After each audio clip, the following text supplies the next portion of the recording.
नमस्कार। राजनीति की बिसात पर आज एक ऐसी चाल चली गई है जिसने दिल्ली से लेकर पंजाब तक के सियासी गलियारों में हड़कंप मचा दिया है। जिस झाड़ू के दम पर आम आदमी पार्टी ने भारतीय राजनीति के स्थापित किलों को ढाया था, आज उसी झाड़ू की तिल्लियां बिखरती हुई नजर आ रही हैं। अरविंद केजरीवाल के सबसे भरोसेमंद सिपहसालार और पार्टी का पोस्टर बॉय माने जाने वाले राघव चड्ढा ने आज जो कदम उठाया है उसे भारतीय राजनीति के इतिहास में आम आदमी पार्टी की सबसे बड़ी टूट के रूप में दर्ज किया जाएगा।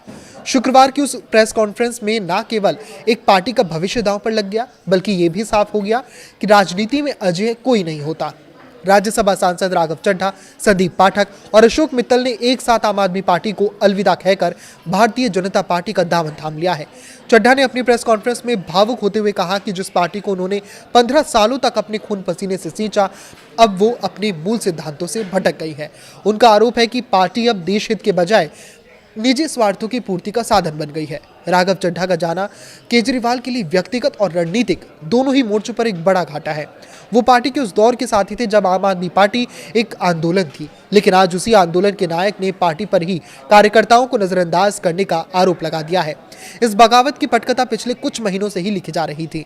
जानकारों के माने तो राघव चड्ढा को पार्टी के भीतर धीरे धीरे अलग थलग किया जा रहा था। राज्यसभा में उपनेता के पद से हटाए जाने के बाद से ही उनके और पार्टी नेतृत्व के बीच दूरियां साफ दिखने लगी थी। चड्ढा ने खुद स्वीकार किया कि उन्हें काफी समय से लग रहा था कि ये गलत पार्टी में सही व्यक्ति बन गए हैं। उनके साथ संदीप पाठक की विदाई और भी चौंकाने वाली है, क्योंकि पाठक को पार्टी के संगठन विस्तार का चाणक्य माना जाता था।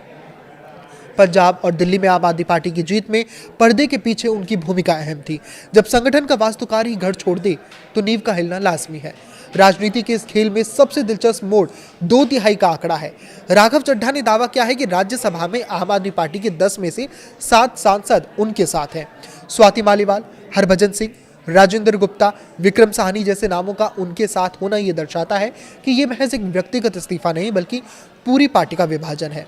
इन नेताओं ने राज्यसभा के सभापति को अपने साइन किए गए दस्तावेज सौंप दिए हैं, जो इस ओर इशारा करते हैं कि वो दल बदल के विरोधी कानून की पेचीदगियों से बचने के लिए पूरी तैयारी के साथ आए हैं। अगर ये दावा सही साबित होता है तो सदन में भी आम आदमी पार्टी अपनी आवाज और रसूख खो देगी।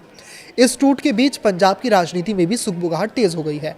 पंजाब कांग्रेस के अध्यक्ष अमरिंदर सिंह राजा वड़िंग ने इसे विचारधारा पर पैसे की जीत करार दिया है। वड़िंग का दावा है कि ये तो बस शुरुआत है और आने वाले दिनों में पार्टी के लगभग 50 विधायक भी पाला बदल सकते हैं।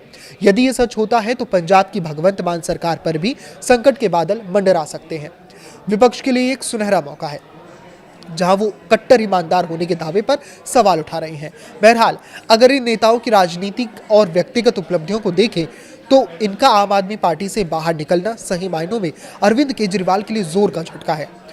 जोर का झटका बहुत जोर से लगा है। माना जा सकता है कि पंजाब से राज्यसभा सांसद हैं और इस पद पर वो अप्रैल 2022 से हैं। पिछले दिनों राघव चड्ढा ने पार्टी की तरफ से राज्यसभा में उपनेता के पद से हटाया दिया था, जिसका उन्होंने विरोध किया था।